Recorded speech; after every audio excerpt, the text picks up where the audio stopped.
How to make beard butter the ice bath method. Factory principles scaled to your kitchen. Try not to lick the spoon. Here's the recipe then. Shea butter provides the main structure and nourishment. Jojoba oil, lightweight conditioner, helps soften. Sweet almond oil gives it a nice slip and spread. Argan oil gives it that nice premium finish and feel. Castor oil, very substantial oil, gives it body. And sweet orange essential oil, nice citrus, fresh scent. Hand whisker, what a beauty this one is. I'm using both the beater and the whisk attachment in this method. Probe for temperature control, scales, chopping board, knife, things to stir and scoop with, 2 stainless steel bowls, a bowl with icy water in it, Pyrex jugs, lipped. Receptacles, I'm using these 60 ml tins. Use any receptacles you want though. With your big knife, give your shea butter a big chop and get it weighed.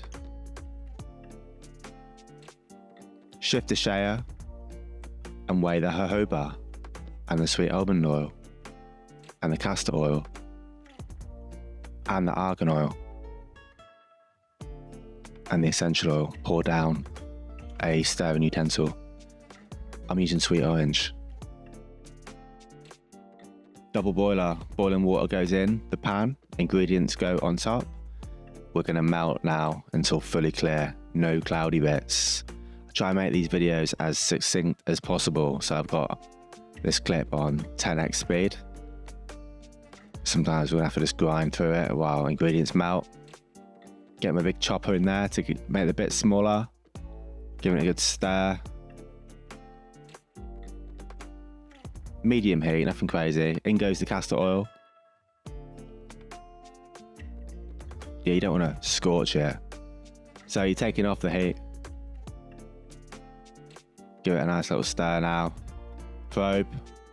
We want to hold warm for 10-20 minutes at 70 to 75 degrees Fahrenheit. This is the consistency step. We're standardizing the melt. This will prevent grit in future.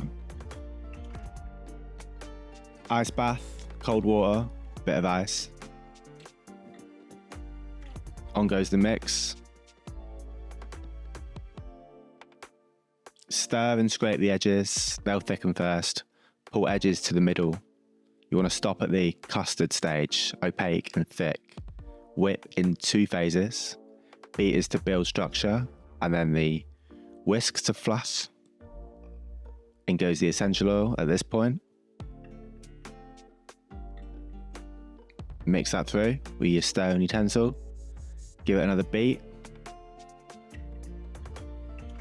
And then the whisk to fluff it up a bit. And that'll do on the fluffing. Tinning up then. So I'm scooping it into the tin, pressing down a bit, taking my big knife and chopping off the excess. But don't do this, that's just silly. Do it over the bowl. Don't know what I was thinking, to be honest. So take 2, that's better. So your excess goes into the bowl. And there we go, there's all my filled tins. They need cleaning. You take in some blue roll or some sort of towel and just going around the edges so they look like that, nice and clean. Beautiful tin of beard butter. And if you don't want to make the beard butter yourself, I have products for sale. fullsetproducts.com. Beard butter, beard balm, lip balm, soap, quality gear for your body, bath and beard. Check it out. Thanks for watching. Like, subscribe, all that. Cheers.